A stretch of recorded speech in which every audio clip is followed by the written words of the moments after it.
Hello and welcome everyone to Season 2 of Soul and Science, where psychology meets ancient wisdom. Our theme this month for Season 2 is From Victim to Victor, the podcast where we explore the transformative journey of healing and personal empowerment. Through inspiring stories, insights, and practical tools, we'll guide you from a place of victimhood to victory, from unconscious patterns to conscious, empowered living. Whether you're navigating trauma, striving for personal growth, or simply looking for a deeper understanding of how to reclaim your power, this will give you an insight and a few tools to help you on that journey. Join me, Nyana, a psychotherapist, and Ardaas, a spiritual teacher, as we dive deeper into the connection of mind, body, soul, and its incredible ability to heal and rise and elevate. While this may not be a therapy session, and we invite you to seek professional advice where needed, this may allow you to get closer to understanding where you have been stuck in the past and how you can be reborn to be victorious.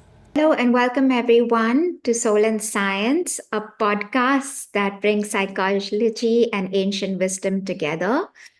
In our season 2, we're discussing the journey from victim to victor.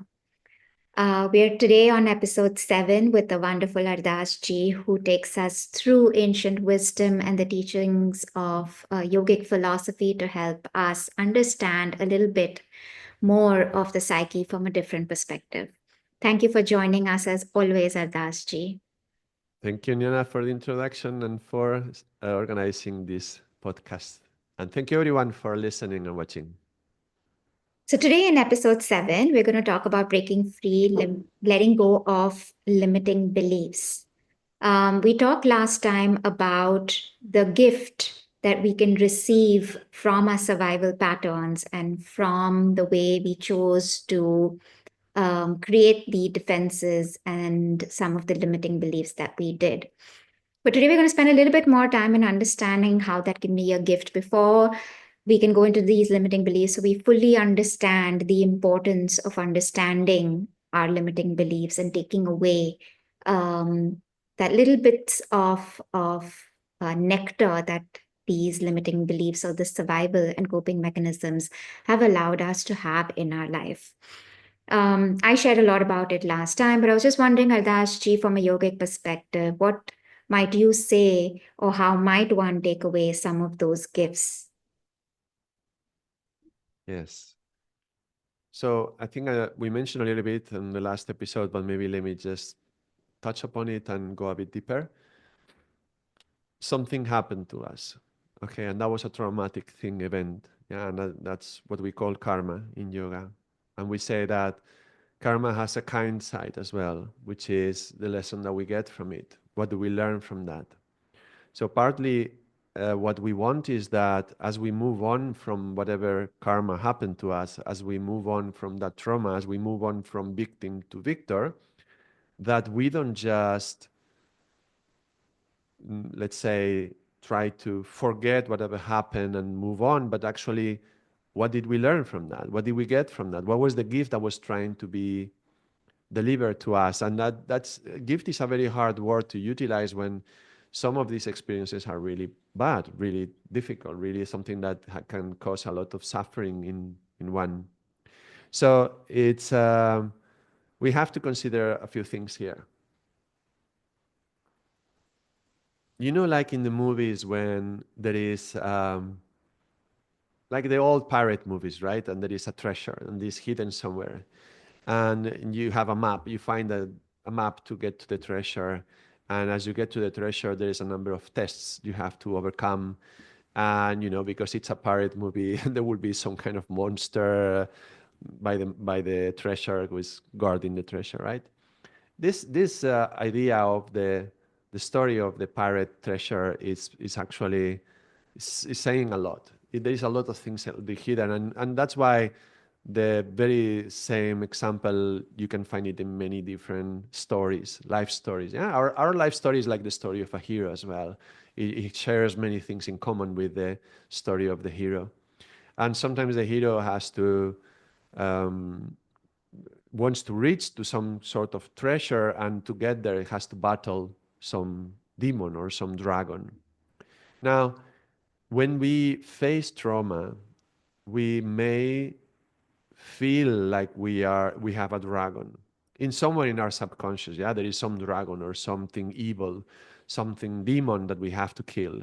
This is the idea of one. I think, is it called Saint George? I'm not sure what is the name of the saint who is battling the dragon, killing the dragon. And so, from the yogic perspective, there's actually two things. One of them is not all dragons are holding treasures. That's an important thing to consider, right? So just because we detect something within us and we feel it like a dragon, like some insurmountable obstacle and something very, very challenging and difficult, and well, just because that's there doesn't mean we have to go there. Yeah? Just because there's a mountain, I don't have to climb it. Just because there's a dragon, I don't have to slay it. And doesn't necessarily mean that there is going to be a treasure inside. Because sometimes we wander into the deepest layers of the subconscious, like without the proper awareness of what we can find over there, and even the proper guidance. And that could be actually re-traumatizing, or it could be, um, yeah, in some way locking whatever victim personality we were experiencing and whatever limiting beliefs that's the topic for today and limiting behaviors. It may make them even stronger. So just to go back into the depths of our subconscious, just to meet the dragon, to fight the dragon, that may not necessarily be healthy or useful. Some dragons, you just have to lock them up, close, drop the key, and never look at it again. And what we say in yoga is, you know what? When we die, we don't take the mind with us. So whatever dragon was somehow installed itself into our subconscious, sometimes those dragons, we don't need to fight them. We can just lock them with a key, and that's it. And forget about it. And next lifetime, they are not coming with us. We will still have the karma to deal with, but not that dragon in the subconscious. And that's why we say in yoga that reincarnation and the incapacity to remember past lives is a gift. Because if we already feel guilty enough, shameful enough, whatever enough of the things that have happened in this life and what we have done in this life, imagine if we could remember all the past lives that we had. How much shameful and guilty we would feel. So, like, we say for the people who are very um, they don't believe in these things, right? I don't believe in reincarnation. Well, why shouldn't we remember past life? We say, well, thank goodness we don't, right? Imagine if we did. So the fact that we don't is because that mind stays behind. And that is the gift. So the moment we reincarnate and we go into a new life and we don't remember what happened in the previous, that's actually a gift. And we shouldn't necessarily go, not even in the depths of our subconscious, but even past life regression. That's also a dangerous box to open. That's like a Pandora's box. So we don't recommend that from a health, having a health psychology from a yogic perspective. So that's one thing. However, some dragons that just they don't let us go, and they stand behind us. They stand in front of us. They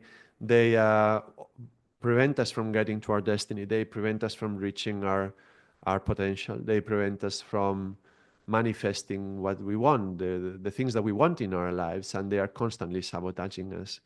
And some dragons hold jewels. They do have some treasure behind, and those we have to battle with if you have to do it. And if it's a strong dragon, if it's not like a little doggy, but if it's like a dragon, it would be good to have the proper tools. And that's why coming to a professional is going to help. Going to somebody like Shama, Shama, Nyana, like you, Nyana, I was just thinking of another teacher.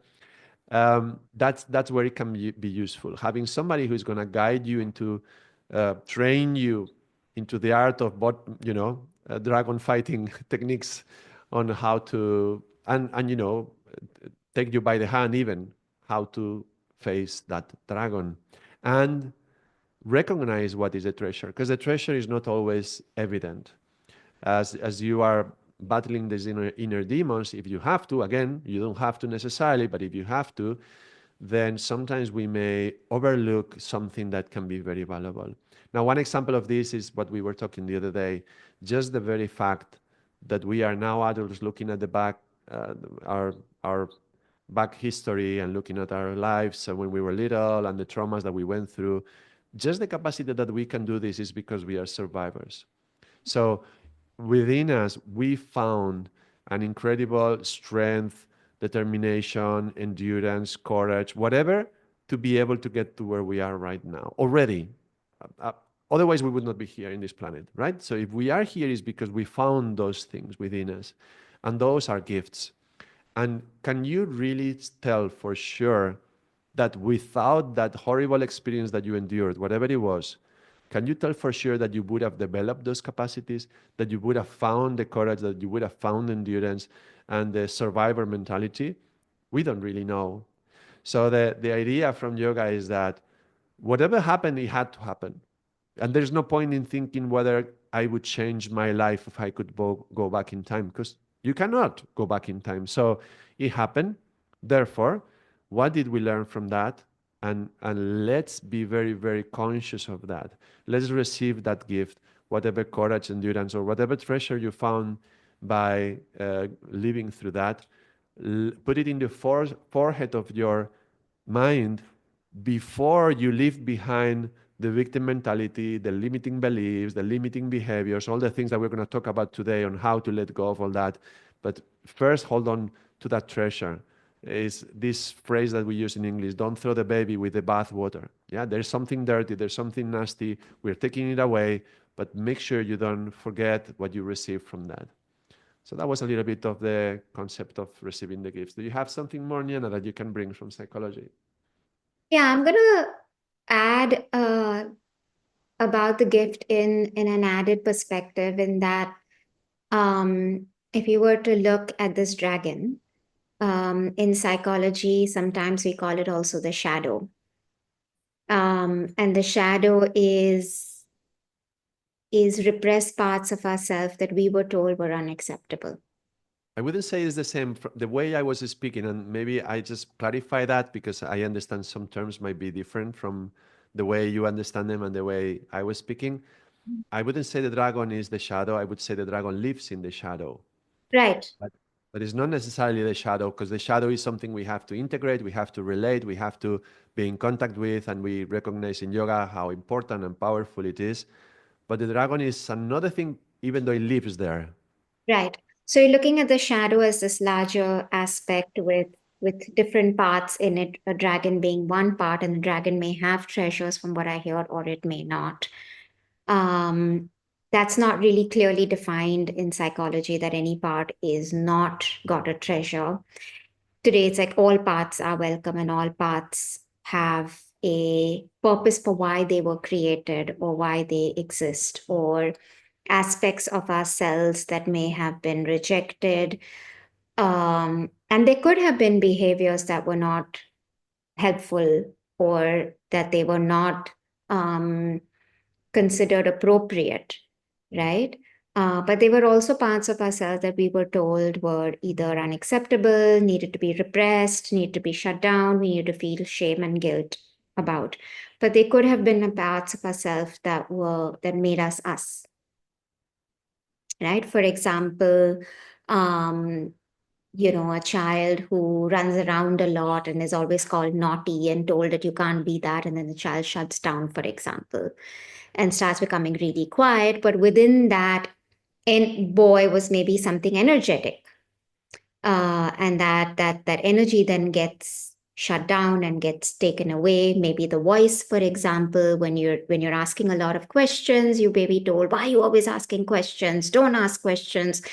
And you see this a lot happen, where then the child just stops asking and takes away that level of curiosity, may become compliant. And then this aspect of questioning, of wonder, of becomes this part in the head that's always questioning, but then it's not integrated, but it's told that it's bad. And that if you are actually able to sit within the therapeutic space and you're able to fully understand the role of that part, we may able to see how it was such an integral part of the child's uniqueness that probably got shut off because of cultural dynamics, or maybe there wasn't space in the house at that point of time for the child because for whatever reason there may have been, but the child received the message that that part of me needs to be shut down. And then it becomes a part that wants to be right all the time, or the part that becomes, aggressive, or the part that is always questioning, or, and in recognizing or sitting with those parts, we're able to fully come to recognize that there might be other aspects of the individual that wasn't fully looked at that point of time. The essence, as we call it in some aspects, was completely missed. That this curiosity or this exploratory nature of the child could have been really honed into something beautiful. And that within that, is a gift if really held and nurtured and looked at.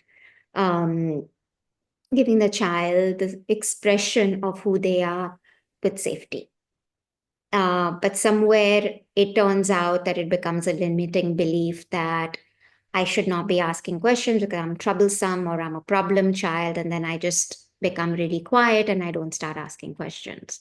Or I stop asking questions, or I stop becoming curious and I just become compliant and I become almost deadened inside. And we see that with a lot of people, and they will say, oh, when I was a child, I was so curious and I used to go, but I was always punished for being very naughty. I was very punished for asking too many questions.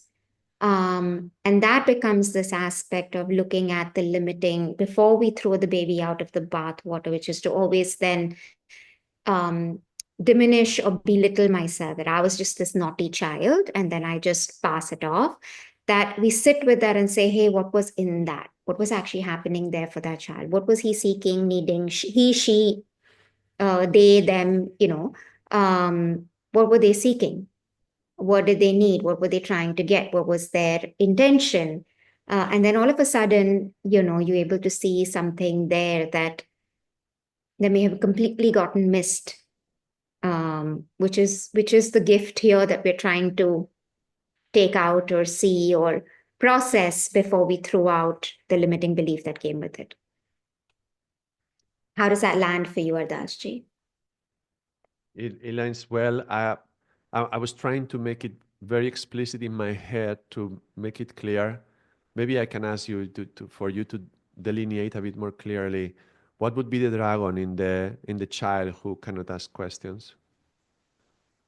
So it could be just a lot of rage.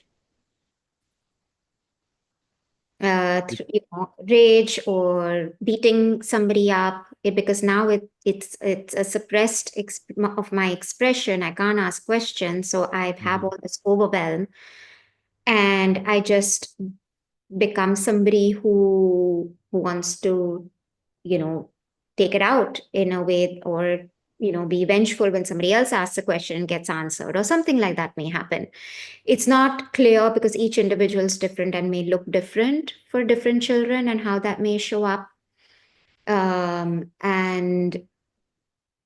it's in learning that it then that need becomes an unmet need, and then how I choose to meet that need may become not behaviors that are easily understood by people around, and may further actually create Right. problems. So, so the anger, the fire of of the dragon is there to protect the innocence of the child who wants to understand. Yeah. And he started by asking these questions when he was repressed. You cannot ask those questions, and he was forced to obey without asking any questions. That's when he felt the anger, and he created that dragon. And treasure is his innocence of wanting to understand things simply. Yeah. And then you may see somebody who's, and I'm just giving an example. I'm not saying this is exactly how it plays out, but you may then see a young adult who dismisses authority, for example. Yeah. And then that becomes possibly the dragon that we're talking about. But in psychology today, what we say is all paths are welcome and they all came about for a reason. And while they may not hold a treasure, they do hold a pain possibly. And that when that is wholly understood, it is possible to integrate and help the child recognize where that push away from authority or even possibly entitlement or something may come, that may not necessarily have the gift, but it does take you closer to the gift that was otherwise somewhere deeply buried. So you may have to go through layers before you can actually come to that gift. Yeah, Without because what you don't want to do, I guess, is, oh yeah, I accept all parts of me, I integrate all parts of me, and I just accept that I am an angry dragon, and I am angry with everybody, and I don't care about, how do you call that? When people put rules, like, yeah, authority, I don't sorry, follow rules. I don't yeah, follow rules, right? I don't care. I'm a rebel, and I am a dragon, and I accept this part of me, and that's fine, yeah, right? that's not the intention. It's to understand why that may have happened. And Correct, but that's not healthy. yeah, it's always a healthy process to recognize and understand um, that behavior from a perspective of why might that behavior have come about, and why why it is necessary to heal it and integrate it to come closer to what was the unmet need there. Why did the child start needing to do that? Because if my questions are not answered and I'm not heard, why should I hear anybody? And so I do my own thing. So I mean, but the journey is still in respecting and acknowledging that it's not just okay, but there is a probably a reason for why that part came about. And Okay, so go ahead. And I think with that is also then the limiting belief, right? That may come along with it, that a person may hold on to, which when we start working on the limiting beliefs and letting go of them, we will come closer to the essence of the true self of the person. Right, right, of course, yeah. And regarding the behavior you were talking about, we call it, it's either soul promoting or soul demoting. So Mhm. that those behavior and habits that we create around those behaviors, they can either promote your soul or demote your soul. Can you give us a bit more, taking that example, which is a good example, the child whose questions are repressed and he's told to obey, and then he is a rebel against authority. Authority, that's the word I was looking for before. Okay, so how do you integrate that part of the child? What does it mean to integrate the angry child who is told to obey and not ask questions? So that we see them as different parts in conflict with each other. And these are called conflicted parts, and they are always against each other. And so we always find clients who say that, either they're very identified with the rebel and don't recognize that it comes from an unmet need, or they come with understanding there's an unmet need, but now there is this part of me that rebels all the time, and I recognize that I don't need to rebel all the time. So it happens both, and then sometimes we just may not, we have the ignorance of that I'm even rebelling, or I've just believed or learned to believe that rules don't apply to me. But do you see that rebelling as something, as some behavior that it's unwanted, so we have to change it, or as a part that has to be integrated? Do you have to integrate the rebel? Yeah, well, it depends on how the client comes in. I know it's really about the client saying that now I'm realizing that for example, I got away with it all this while, but now I'm entering the work world and I know I need to show up and be there on time and that I need to follow certain rules, but I struggle with them, so I don't know why that's coming. And they may not even understand that it's a part that's rebelling against authority, or that there is rage or there is anger, because I've just identified and said, this is who I am. That's where my sense of power and sense of control comes from, which otherwise felt very powerless and out of control when my questions weren't answered. Where am I going to get my answers from, right? So we sit with literally the part and try to understand what emotion it feels. And if it's the rebel part, then it's largely rage, anger, that we sit with and allow the individual to wholly feel the anger and rage of that part, and really ask what its role is in our lives today. What is it trying to do? And how old is it? How far back does it go? And then the person may realize, oh, it's 15 years old. And oh, so this part came about when you were 15, or it came about when you were 12. And this part's still around trying to protect you to get your own way. And feel like there is a sense of control, or I know what I'm doing. Um, and if we ask that part, what would happen if you weren't there? What would happen to, example, Ardaas ji? The part would actually tell you that, he would just not have anybody to ask questions. He would feel alone. He'd feel helpless. And then you come to the understanding, okay, you're a part that protects this part that's otherwise would feel helpless, or, you know, not have a voice to speak. And that actually, this part, when you start talking to it, you start realizing what role it has been playing for so long. But some parts are very, very identified, and they think that if they went, the individual, example, Ardashi, who's otherwise 5 years old and couldn't ask questions, survival is at risk, and that the person, Ardashi, cannot survive without this 15-year-old part that rebels now. And so it's really working with the emotions and the understanding of this part, and this emotion of rage that felt that it was doing a really, really important task. And to let that part know that it is that the person's now evolved, that they have a say, get them to understand what it is to be Ardashji at, say, 44, for example, and integrate over maybe a few sessions the part that always felt that it needed to rebel against authority. But it's not as simple as a single session. It's got layers to it because it came about as a survival mechanism. So it genuinely believes that its survival is at risk if it were to surrender the role that it's playing. And we know that we have different roles we play. We play the role of um, the perfectionist. There is a role that we play, as we call subpersonalities. We have these different parts that actually take certain roles to help us succeed. That's how they learned. But they're also protecting some very, very vulnerable parts of ourselves. So it's protecting our vulnerability. And it realizes that over time, over sessions, that this individual's life is no longer at risk, or that there is safety now for the child to ask questions because he or she is no longer a child. And we allow the person to start asking questions, for example, and see how it feels.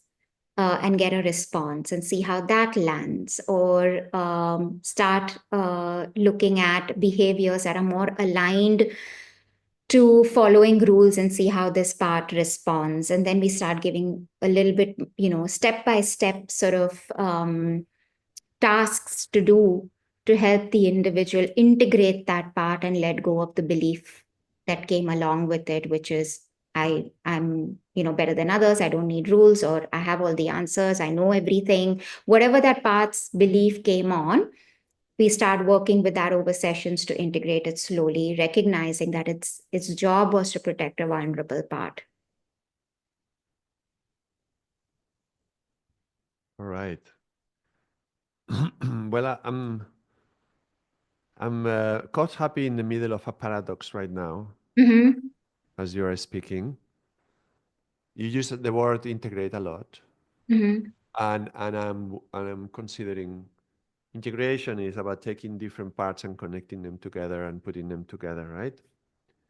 And I'm experiencing a paradox because on one side we are a number of things put together, and there is different elements, and we are made of these different elements. Okay, so that would be an integration of several elements, yeah? But on another side, in the purest essence, we are something very simple. And actually, many of the elements that we put around this basic essence, they are in, unnecessary, and they are not who we are. Mm. So I would say the path of discovering our true essence is a path of disintegration in some way. Yeah. This is the paradox, right? So there is aspects of us that need to be integrated, but there is also to find the core essence of who we are, the true essence, actually we have to disintegrate, like take some bits that we thought was us and remove them and take them away. So I can see how both could be playing a role at the same time. That's the paradox. It's not a conflict. It's not necessarily creating a problem. Uh, but yeah, what is the purpose of the exercise that we are doing, right? Even in therapy, what are we doing right now? Are we trying to find the core essence, or are we trying to integrate something that has been excluded and it's important? And I feel like it's probably, maybe both can happen at the same time, but it's probably two different paths. So, for example, to make it more clear, yeah? When we talk about the rebel, the kid who is now an adult, maybe, he identifies himself with this rebel. He feels like a rebel and he thinks he's part of himself. But is that his true self? No. His true self is something deeper, right? So that part of himself which behaves like a rebel, that's not something that needs to be integrated, right? I don't see it like that. I don't see that we have to integrate that aspect of him that is a rebel. That's something that is already part of who he thinks he is. And I using that expression to say that's the ego. The ego thinks he's a rebel and he's not going to follow orders. So he's doing things his own way because he was pushed into that corner when he was little, when he was asking questions. But that, by the way, that's a limiting belief by itself. And he identifies with that aspect of his character, the rebel one. Okay, there is some gifts in being a rebel. There is some good things in that, but that's not something that the being a rebel. That's not something that needs to be integrated. He already feels like that. So there is something else that needs to be integrated, and the personality associated to the rebel, which is going against authority, and is also going to be causing him a lot of problems in life, that has to be disintegrated in a way. Does it make sense?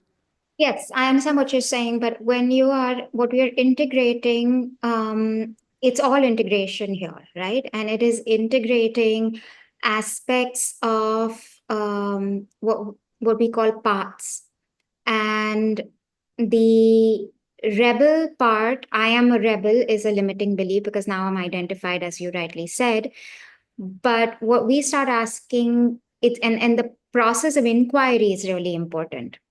Because when we come to the final questions, what would this part be doing at 15 if he wasn't rebelling? And then you come down to actually being just a 15-year-old, and what would that be? And what would he be doing? Or he would just be playing with his friends and being the same. And what if we just gave him permission to do that? And so what you're doing is you're taking away the role that he thought he needed to play in order to be heard or question or survive or whatever it is. As a 15-year-old. And so what you're taking away is the energetic charge of needing to do that as a 15-year-old to survive. So that became a survival pattern. And so you're beginning to get the 15-year-old, he's no longer 15, he no longer needs to survive. And therefore he no longer needs to be identified with the belief that I'm a rebel. And that's what you're actually integrating into the ego. But who is actually helping ask those questions and hold the space is the true self, the witness, the observer. So I'm already aware that I am not this rebel. And who is actually helping them integrate and saying, okay, who would I be? Who's answering this question is this witness. Is I would just be a 15-year-old because I'm not judgment. I'm not judging. I'm not saying I can see why with compassion this child needed to take that on. And I, as an individual in therapy, as the client, am able to see that. But can you see that some parts need to be disintegrated? The ones that need to be disintegrated is therefore the client's choice of whether or not they feel like they want to let go of that part, integrate that part. And some, when they surrender their role, they automatically dissolve, so to speak, because they were just energetic charges and not So it's not just about integration, it's also about disintegration then. dissolving. dissolving. You have a dislike for the word. You have some resistance to the word disintegrate, right? Because I don't understand what disintegrate. I can know what dissolving, dissolution, dissolving really means, because you're not really disintegrating. You're just actually dissolving. It's an energy. You're either discharging that part or you're dissolving it, but you're not really disintegrating. Why Uh, not? Why not? uh, So we have integrated within what our understanding of who we are a number of things which are not. We integrated them into our core concept of beliefs, including who I think I am. yeah, And in that needs to be growing understanding disintegrated. of who I am. Yeah. Yeah? But I guess for me, disintegration is breaking it down, and I just don't understand what we're actually breaking down. When we see it or when we talk about it, we see it either as taking it in, dissolving it, discharging it, or coming it back to its original form or purpose that it was in your life. And in some cases, they are also parts that are blended with the self that we need to do. Anyway, it goes into deeper like a thing, but what we see it as either disassociated and then brought back in. But I guess in psychology we don't really haven't used the term disintegrated. We don't necessarily use that term, and maybe that's the to stay within the framework of the language that is used. Well, I don't normally use that word, but because I sense that you were very much into integrating, I was considering, because I always look at the other side of the coin. Yeah, Yeah, there has to be both sides and there has to be a balance between both. And if we are talking about integrating something, then something is excluded or something is put away. So therefore something is disintegrated. I'm not sure, I'm not talking about destroying, but disintegrate is not to integrate, so to remove from the integral part of who you think you are. And I believe we do that through the process of inquiry, this inquiry that you talk about, and going deep and finding my true essence. We are disintegrating parts of who I thought I was and I'm not anymore. Hopefully, not losing the baby with the bathwater, right? Not losing by disintegrating the rebel, and hopefully not losing that capacity to stand up for what I believe. It's just a stand up, right? Maybe I will not stand up for my ego anymore, but I will stand up for something else, maybe something more valuable, right? Like the innocence of the child who just want to ask a question to understand something. Okay, I can stand up for that. Okay, so maybe not stand up for something else, the ego who just wants to rebel, but standing up for the innocence. So uh, when we are integrating one part, I would see that inevitably we are also disintegrating other parts, even if the language is something not very pleasant for you. But but that's I'm glad we are finding a little bit of tension here, because we are generally agree so much in the psychological perspective and the yogic one that it's good yeah. to find some point that is not so clear. Yeah, so coming back, I guess, to the disintegration, dissolution of the most important being that um, what does this part believe? What is the limiting belief it holds that it's so identified with? And if the identification is I'm a rebel or rules don't apply to me, and then that's what makes me feel powerful or worthy or whatever, then that is one of the most important aspects of the work that we do, which helps us recognize and helps the individual see why that part came about, whether it's serving them now. And if it is not serving, then what do we like to do with that? What was its gift that it gave? What did you, like you rightly said, maybe I learned to stand up for myself. Maybe I learned to say things, but now you may do it in a different way, in a more assertive way versus an aggressive way.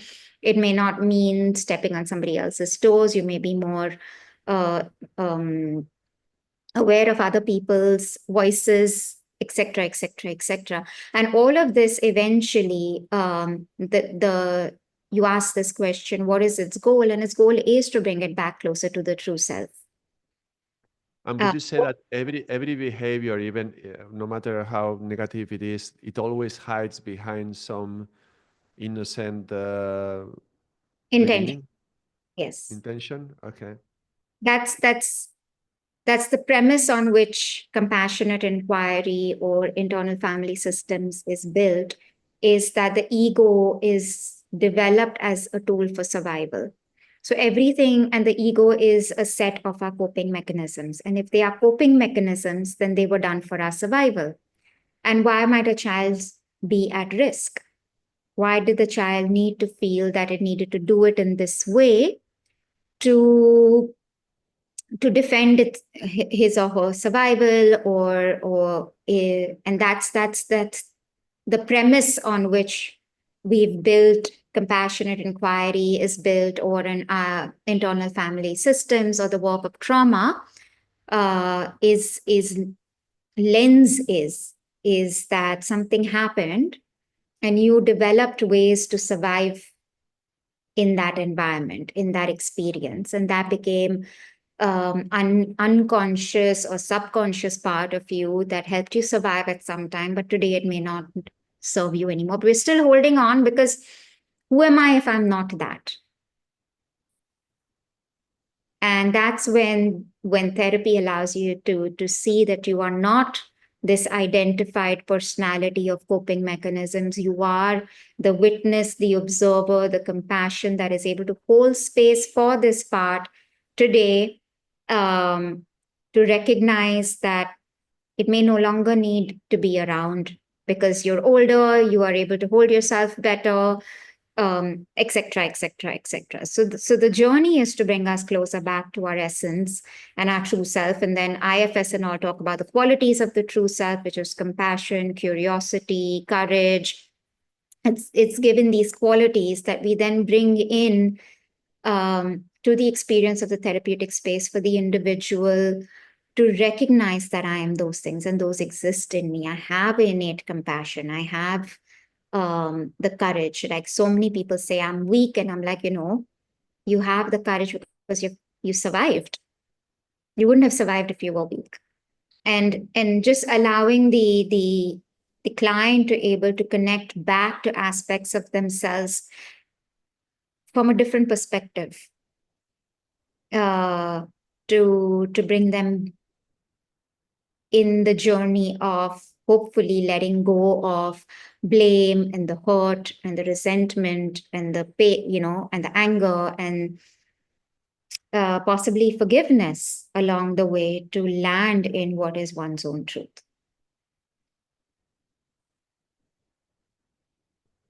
Yes, I think the path you are describing it. I think it's very clear, and it makes a lot of sense in the context of trauma. When I go out of the context of trauma, I'm not so sure I can agree with all of that. Yeah, And but in this the is what. context of trauma, it makes sense. Yeah, The compassionate inquiry process, I think it makes sense. Thinking of outside of that context, I can I can think of examples or situations in which the behavior is not there. I mean, this behavior or belief or yeah, limiting even habits, yeah, are not necessarily there to be integrated and have been created for the survival of the person, and therefore they are hiding something valuable and beautiful. Not necessarily. I can imagine things which manifest in our behavior and they are not there just as a sign to integrate something deeper, but just something to get rid of. okay, Some manifestation that is just totally not useful and just a waste of time to be dedicating our life to that, and to even question ourselves, so what is hiding behind this is just a loss of time. Some things we just need to change them, some beliefs we just need to let them go, some behaviors we just need to change them. And but yeah, I can understand if there was some trauma that initiated this and this behavior came as a result of you trying to survive that. Okay, then there might be something else behind. But I'm thinking, for example, situations for addiction, things like that. There could be it could be hard to find out what. But anyway, yeah, I can imagine some things as well. But anyway, outside of the context of trauma, I can think of some behaviors which are not necessarily symptoms of something else innocent that is being hidden. but actually these behaviors are actually covering the innocence of the self within. So those again would, to me, we use in my a little bit rebel language today, would be to things to disintegrate, things to let go, if you wish. Okay. And how would you, how does the yogic philosophy look at limiting beliefs? Is that something that is worked on? And, as we're coming closer to the close of this session, what would be a tool that you would provide and give us here today that could help us look at some of these limiting beliefs as breaking free from them, whether we look at it as a dragon or the dragon in the shadow, the limiting beliefs, because the limiting beliefs ultimately limit us. There's no two ways about that. And the path to freedom, the path to victory is overcoming these limiting beliefs, is making the unconscious conscious to a large extent, is looking at how are these beliefs or these behaviors today limiting me from being my true self. Right. I mean, the way you are saying it, that's why I was very careful with the language, because we don't want to be integrating limiting beliefs, Mhm. right? Or behaviors. That's the thing. We have to recognize, yes, some things need to be integrated and we need to explore them and we need to receive the gift. Some things we don't need to integrate, those things which are going to be limiting us. And you already mentioned the key ingredient, but let me just say like that.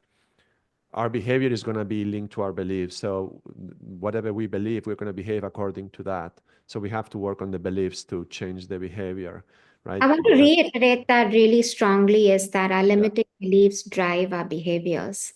yeah, And that if we have to understand our behaviors, we have to go back to our limiting beliefs. right. And they are beliefs about the world, and they are beliefs about ourselves and our role in the world. So, and you just said it. Forgiveness is one fundamental aspect, because many of these limiting beliefs, particularly about myself and my relationship to the world, are going to be linked to mind games. How I think that my importance in the world around me is, which could be exaggerated in the like bigger than it is, like narcissistic behavior, or it can be lowered, like feeling powerless, and it can go in either way, making yourself higher or making yourself lower. But no matter what the belief is, that belief, if you go deep inside, there could be something that needs to be forgiven from that. Mhm. So forgiveness is a fundamental element. Now, I just mentioned narcissism. I'm not sure what would be the component in that needs to be forgiven. I would have to think about that. But there is a good range of mind games that all spring from ideas of guilt and innocence and shame, and being guilty or um, victim. Yeah, victim. You are either the victim or the guilty, right? And they are very often connected, both of them. So you were just saying from victim to victor, yeah. So and particularly somebody who has gone through trauma, generally they feel the victim, but very quickly we become the perpetrators of the same thing that has happened to us. Then we feel guilty about that. In any way, we have to forgive the ones who did that thing to us, and we need to forgive ourselves for doing things to others and doing things to ourselves. So like the going back to the addiction, the one who is an addict he's doing it to himself, and he's going to feel guilty about being addicted, and particularly if they want to stop the addiction, but they feel guilty about it and ashamed of it. And there has to be forgiveness there, otherwise the the mind game is too powerful. The belief that I cannot let it go, and also because I'm ashamed of not being able to let go, and it's just reinforcing itself. And unless you remove the power to the emotion that is behind that belief, then the emotion, you cannot let go of the emotion. So that power, through the forgiveness, it can be dissolved, if you wish the word dissolved, and that way we can tune into that most essential part of us, which doesn't feel shame. Our soul doesn't feel shame. It's our ego that is on top. Yeah, it doesn't feel guilty. that the soul doesn't feel guilty. In fact, we don't believe the soul has sins in Mm. yoga. We don't say it's a sinful soul or cleanse the sins from your soul. Soul doesn't have any sins.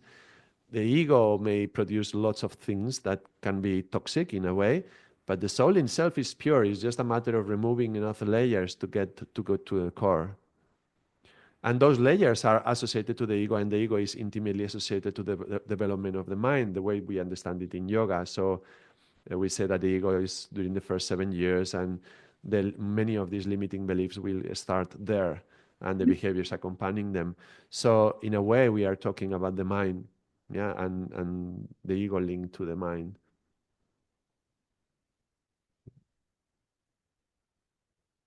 And so, what would you say from a yogic perspective would be a tool today that we could use to work through some of the limiting beliefs or breaking free from them? Because the limiting beliefs, I think, everything that we do is coming from the space of a limiting belief because we're working from the mind and the ego, which is, oh, I in our daily language, if we hear, oh, I can't do this, I'm too slow, oh, I can't do that, I'm too old, oh, I can't do that because I'm too, I don't know maths really well. And everything is a limiting belief. Everything is saying I can't, no, is limiting um the potential of the individual based on something that happened in the past and has nothing to do with the current and the present truth.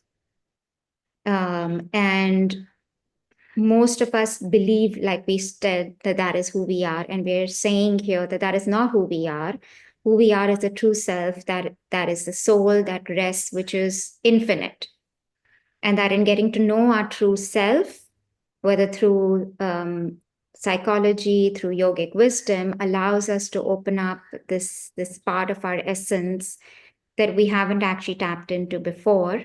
And we will find that we aren't limited in the way that our mind makes us believe, these mind games that you said, that we are limited.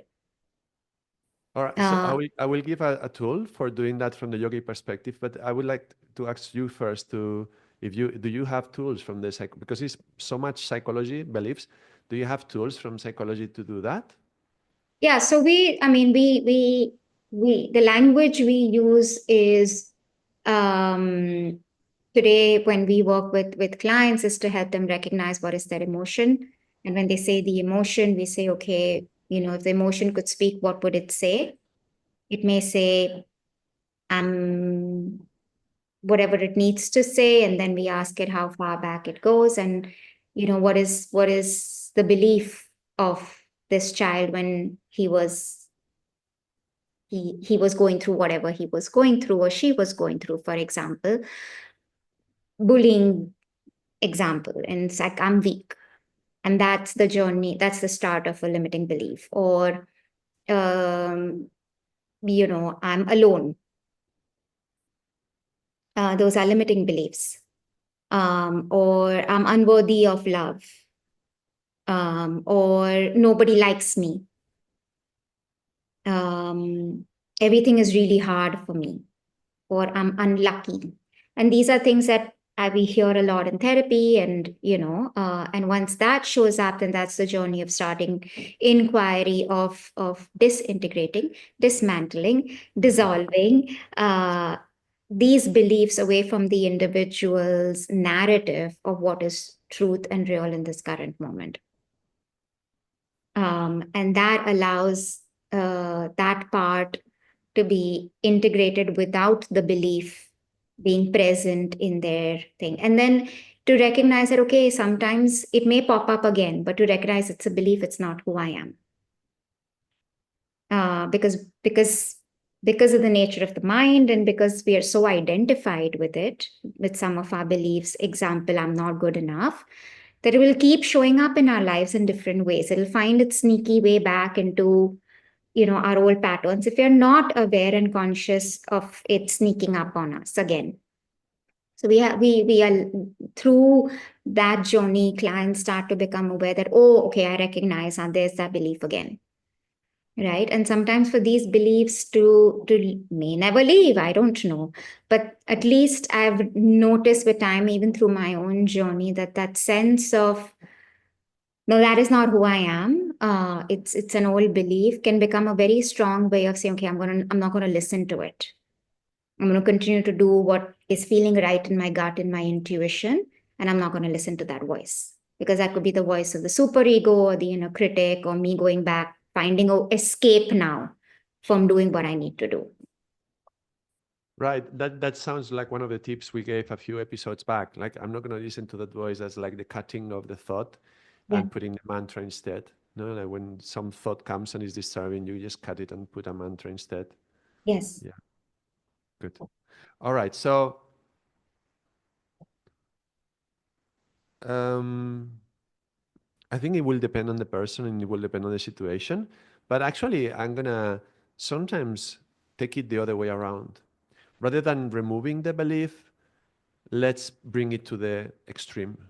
Sometimes it helps. Like, for example, um, what was it like? Well, I'm different, something like that, right? Okay, I'm different. If I'm different from everybody.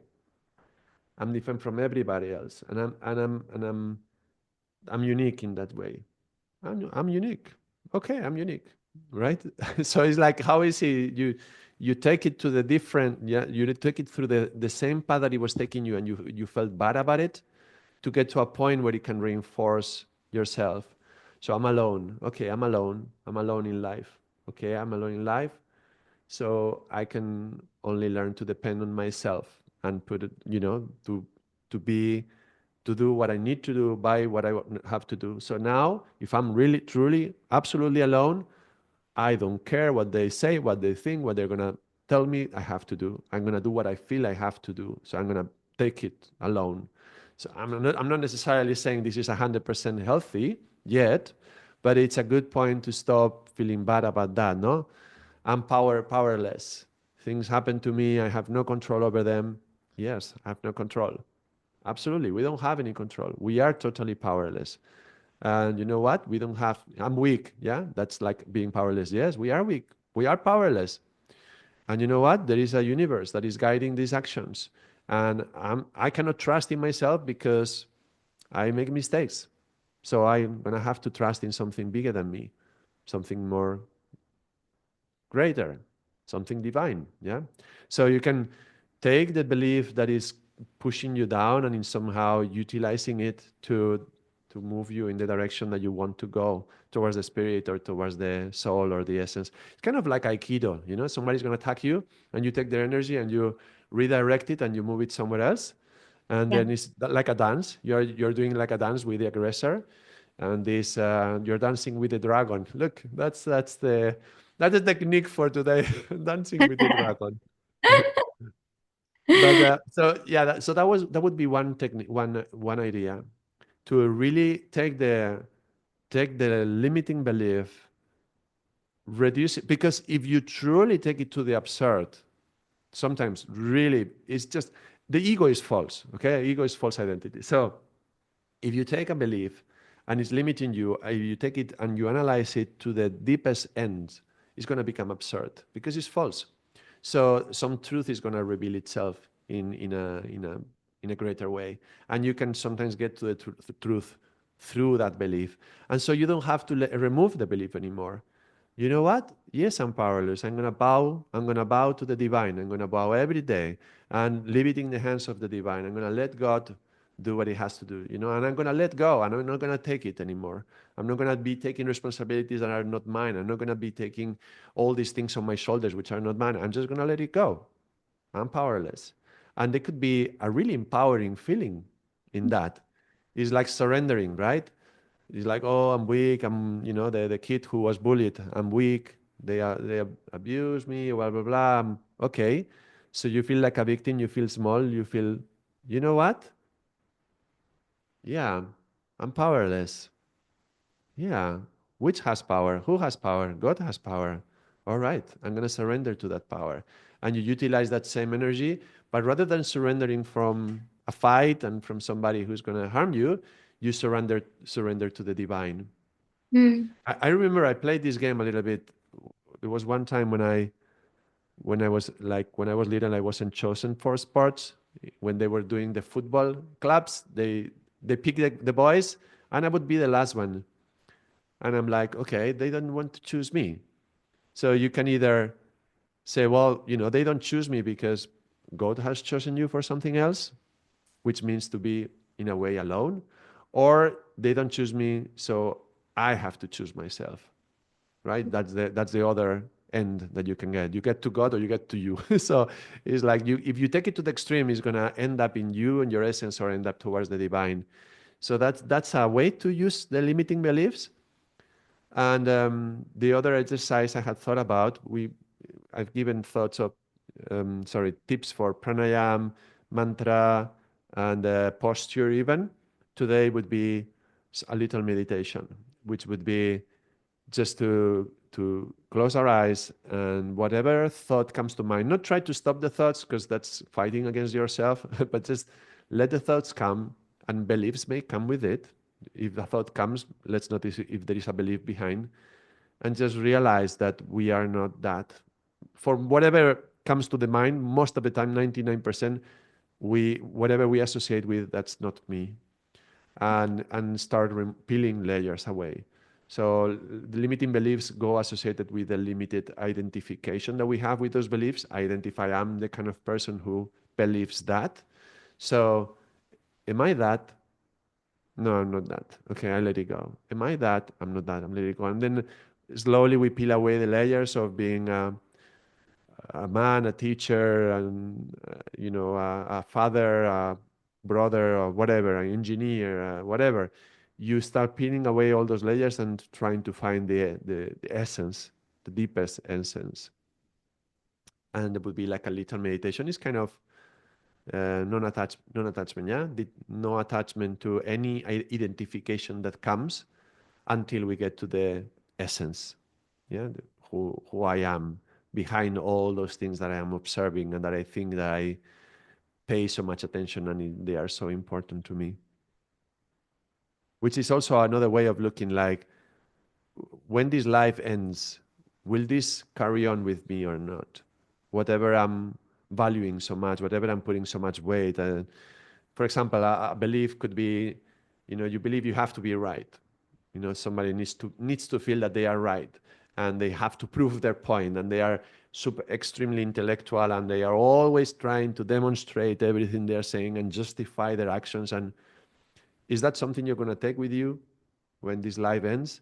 That's another way of drastically cutting the need to invest all your life in trying to be right. Yeah, all that time, all that energy trying to prove you're right. What for? Who cares? At the end of the day, someday we'll die. And okay, you're right. What do you want? You want a medal? You're not going to take the medal with you when you die. So in a way, that's putting into perspective what's truly important and what's the true essence that is going to carry on with you. So those are my tips for today. Thank you so much, Ardaas, for those wonderful and beautiful tips on non-attachment to the thoughts, coming to the essence, and the other one, which is whichever way you go either upward or you go to your essence, and in essence, it's all the same. So, with that, we thank you all for joining us and hope you practice these tools that we've been sharing with you. Do leave us comments, do share with us how they are working for you. And we look forward to seeing you next Friday for episode 8. Thank you, everyone, for joining us. Thank you, everyone. See you next week.